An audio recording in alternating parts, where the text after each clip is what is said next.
وسلم عدد ما خلق من شيء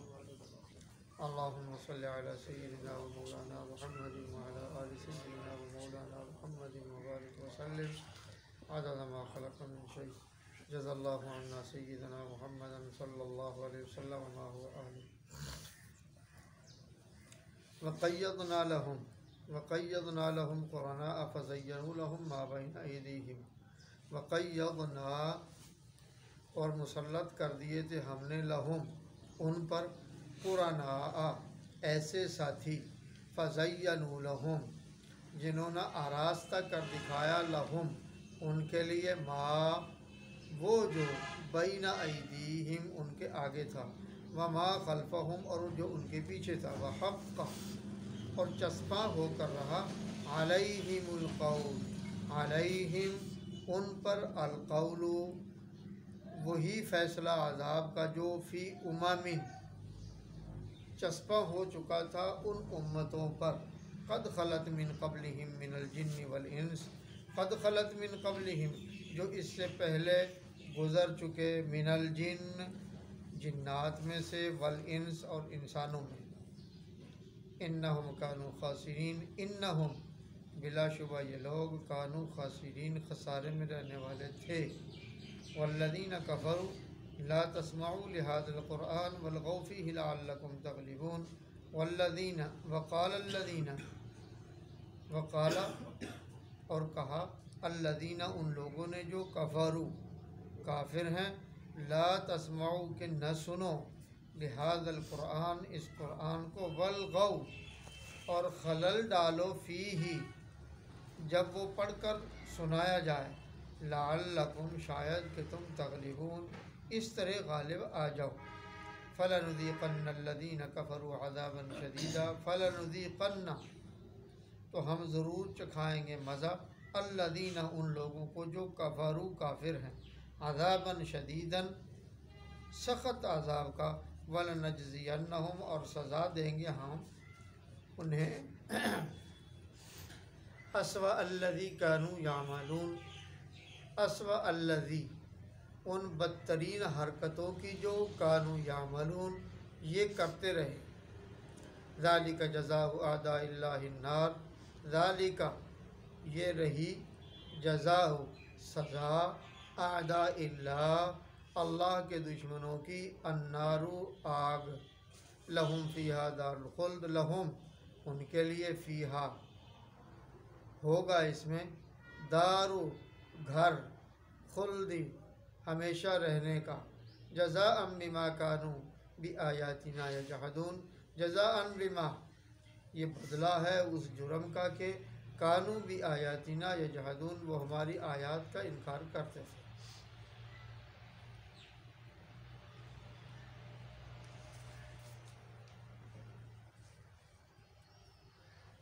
اللہ اکبر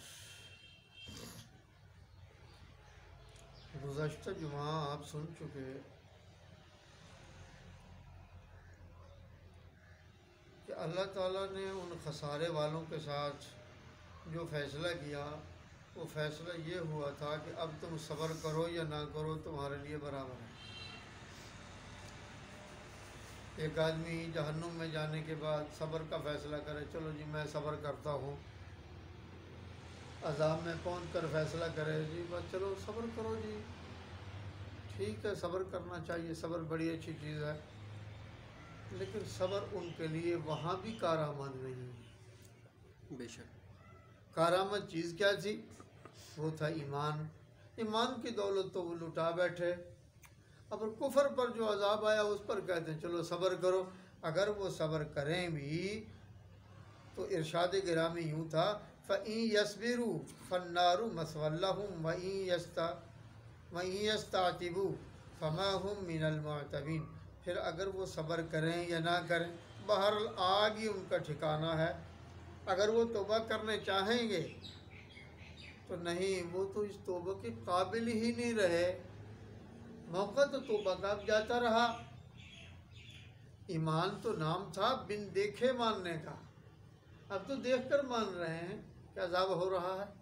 فرشتے دوڑ رہے ہیں فرشتے مار رہے ہیں پٹائی کر رہے ہیں جی آگ اچھل رہی ہے، جہنم سامنے موجود ہے، اب لاکھ جتن کریں،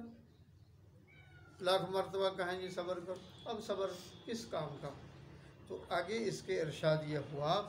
وَقَيَّضْنَا لَهُمْ قُرَنَاءَ فَزَيَّنُوا لَهُم مَّا بَيْنَ أَيْدِيهِمْ وَمَا خَلْفَهُمْ وَحَقَّ عَلَيْهِمُ الْقَوْلُ فِي وَقَيَّضْنَا لَهُمْ، اور ہم نے مسلط کر دیے تھے ان کے کرتوتوں کی وجہ سے، لہم ان پر، قرناء ایسے ساتھی، ایسے دوست، فَزَيَّنُوا جنہوں نے خوبصورت بنا رکھا تھا، آراستہ کر دکھایا تھا، لہم ان کو، ما وہ جو، بین ایدیہم ان کے آگے تھا، وما خلفہم اور جو ان کے پیچھے تھا، وحق علیہم القول اور حق سچ ثابت ہوا، علیہم ان پر، القول وہی حکم جو اللہ کا پہلے حکم تھا نا ان کی برادریوں کے لیے، اس قوموں کے لیے، ان کی بربادی کے لیے، وہی قول یہاں حق ثابت ہوا، وحق علیہم القول اور حق ثابت ہوا، علیہم ان پر، القول وہی فیصلہ عذاب کا جو پہلی، فی امم جو عذاب ان سے پہلی امتوں پر یا ان کی برادریوں پر آ چکا، قد خلت من قبلہم جو ان سے پہلے گزر چکیں، من الجن جنوں کی، والانس اور انسانوں کی، انہم کانوا خاسرین انہم بلا شبہ یہ لوگ، کانوا خاسرین خسارے میں رہنے والے تھے، جب زندہ تھے اس وقت بھی خسارے میں رہنے والے تھے، جب مر گئے پھر بھی خسارے میں رہنے والے۔ بہت سے لوگوں کو دوستیاں لے ڈوبتی ہیں، یاریاں لے ڈوبتی ہیں، یہاں انہی یاریوں کا ذکر ہے، ان پر ایسے دوست، ایسے یار، ایسے بیلی ان پر مسلط ہو گئے جنہوں نے غلط راہوں پر ان کو لگا دیا اور بالآخر برباد ہو کر رہے۔ تو نتیجہ کیا نکلا؟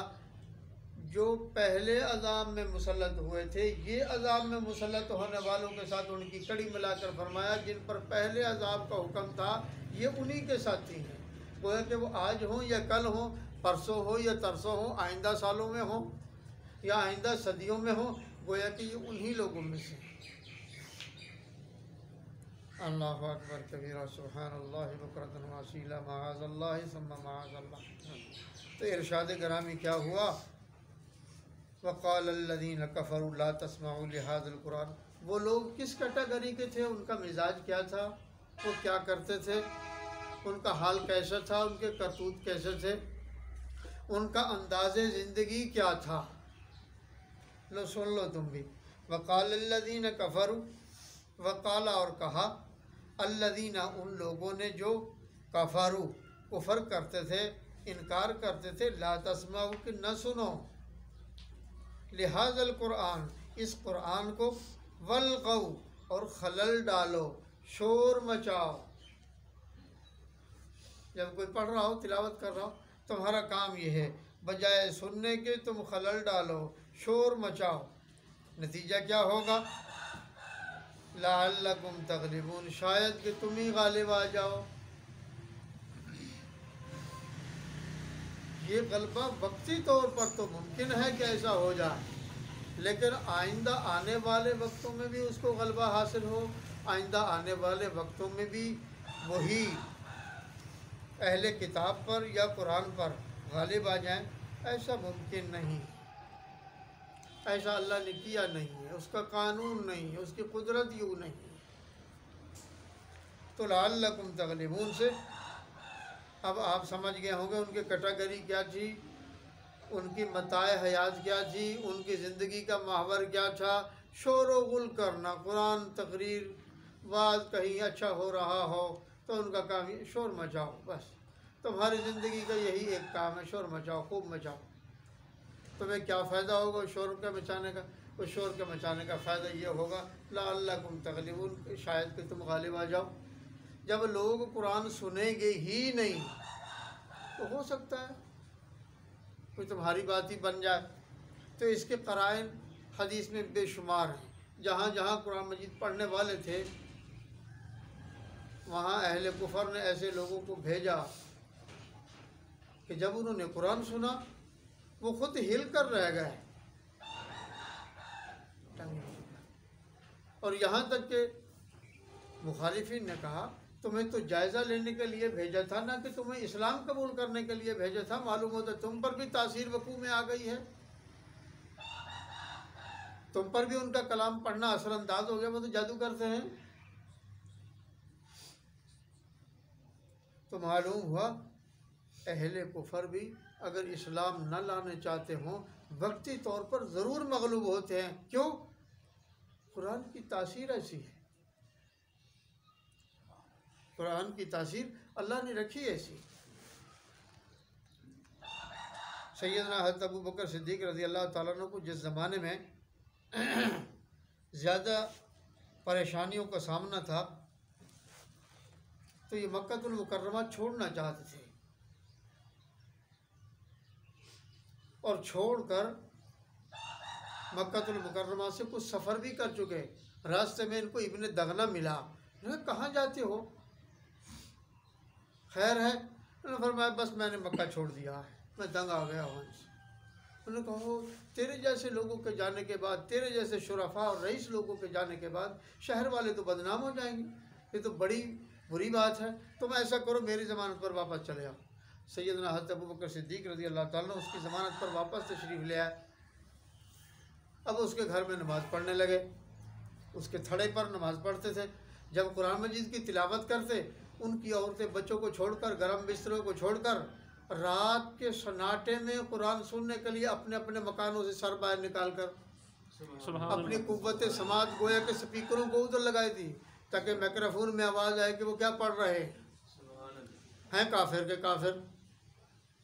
کفار دل ازردہ ہو گئے، پریشان ہو گئے، انہوں نے کہا کیسا وبال آ گیا ہے۔ اب ہوتا کیا تھا، کافر اٹھتا تھا، وہ بیگم کو کہہ چل ادھر اندر چل، بچے رو رہے ہیں، یہ وقت باہر نکلنے کا ہے۔ مدعا کیا ہوتا تھا، خود باہر نکل کر خود کان لگا کر سننے لگتا تھا، عورت کو کہتے چل، اور مطلب کیا تھا، اس کو چل کہوں گا خود بھی تھوڑی دیر سن لوں گا۔ بعضوں کو تو ایمان کی دولت اللہ نے نصیب فرمائی، بعض محروم رہ گئے۔ ہاں جی، تو یہ قرآن کی تاثیر ہے۔ تو یہی وہ قرآن ہے جس کے لیے اہل کفر نے کہا تھا لا تسمعوا، نہ سنیو، لہذا القرآن، اس قرآن کو، والغوا، جب بھی کبھی اس کی تلاوت ہونے لگے خلل ڈالو۔ غو کے معنی یہ غو نہیں ہوتا، کتا بھونکتا ہے جیسے، شور و غل کرنا، جی او او کرنا۔ مطلب کیا کہ پڑھنے والے کی آواز دب جائے، ان کی آواز غالب آ جائے، یہ غالب ہو جائے۔ تو قرآن نے اسی کو بیان فرمایا فیہ، جب وہ یہ قرآن مجید پڑھیں لعلکم تغلبون، لعلکم شاید کہ تغلبون تم غالب آ جاؤ، تمہاری بات ہی بن جائے۔ لیکن یہ بات ممکن ہے، وقتی طور پر تو ممکن ہے، اس کے بعد تو اللہ کا قانون یہ نہیں۔ اللہ کا قانون تو یہ ہے، اللہ نے ارشاد فرمایا هو الذی ارسل رسولہ بالہدی ودین الحق لیظہرہ علی الدین کلہ، وہ ذات ہے جس نے اپنا رسول بھیجا، ارسل رسولہ، بھیجا جس نے، ارسل کے معنی بھیجنے کے ہیں، رسولہ، رسول کو کیا دیا، بالہدا، اس کو ہدایت دی، ودین الحق، اور دین حق دیا۔ یا اللہ یہ سارا کچھ کیوں دیا، لیظہرہ علی الدین کلہ، ہم چاہتے ہیں تمام ادیان پر یہ دین غالب آ جائے، سبحان اللہ، تمام مذاہب پر یہ دین غالب آ جائے، تمام طبقات پر یہ دین غالب آ جائے۔ تو اللہ کا فیصلہ تو یہ ہے، یہ چاہتے ہیں کہ والغوا، شور مچا دو، قرآن مجید دب جائے گا۔ قرآن مجید نے کہاں دبنا ہے، قرآن مجید تو دبنے کے لیے آیا ہی نہیں، نبی دبنے کے لیے آیا ہی نہیں، اس کی شریعت دبنے کے لیے آئی ہی نہیں، اس نے تو پھیلنا ہی پھیلنا ہے، طوعاً و کرہاً، کہیں تمہیں مجبوراً ماننا پڑے گا، کہیں تم خوشی سے مان لو گے، بس ماننا تو ہے ہی ہے، اس کے سوا کوئی راہ ہے نہیں۔ اگر کوئی راہ ہے، اللہ اکبر، وہ انہی دوستوں کی اور یاریوں کا نتیجہ ہے کہ بربادی ہے۔ فَلَنُذِيقَنَّ الَّذِينَ كَفَرُوا عَذَابًا شَدِيدًا، تو ارشاد ان کے لیے یہ ہوا فَلَنُذِيقَنَّ، تو ہم ضرور چکھائیں گے، الَّذِينَ، ان لوگوں کو، کفروا، جو کافر تھے عذاباً شدیدہ، شدید کہتے ہیں سخت کو، یہ تو کوئی نئی بات نہیں ہے، عذاب کو کہتے ہیں، یعنی سخت دردناک عذاب ہم ان کو دیں گے، وَلَنَجْزِيَنَّهُمْ، اور سزا دیں گے، یا یوں کہہ لو کہ ان کو بدلہ دیں گے، جزا دیں گے ہم، اسوأ الذی، ان بدترین حرکتوں کا جو کانو یعملون، یہ کرتے رہے ہیں، ذالک جزاء اعداء اللہ النار، ذالک، یہ رہی جزا، بدلہ، اعداء اللہ، اللہ کے دشمنوں کے لیے، النار، آگ ہے، لہم فیہا دار الخلد، لہم، ان کے لیے ہے، فیہا، اس جہنم میں، دار، گھر، الخلد، گویا کہ یہ ان کے لیے ہمیشہ رہنے کی جگہ ہے، جزاء بما کانوا بآیاتنا یجحدون، جزاء بما، اور یہ بدلہ ہے ان کے ان جرموں کا، بما کانوا بآیاتنا یجحدون، کہ وہ ہماری آیات کا انکار کرتے تھے۔ نتیجہ کیا نکلا کہ جہنم میں جا پہنچے اور ہمیشہ کا وہاں مکان مل گیا ہے، وہاں دکان مل جائے یا بنگلہ مل جائے، جہنم ہے۔ اللہ سے پناہ مانگو، میرا اللہ مجھے اس ساری امت کو جہنم کے عذاب سے، اس بری جگہ سے اپنی پناہ خاص میں رکھیں، اور ہم سب کے لیے خاتمہ بالخیر مقدر کر دیں۔ سبحان ربک رب العزت عما یصفون وسلام علی المرسلین والحمد للہ رب العالمین۔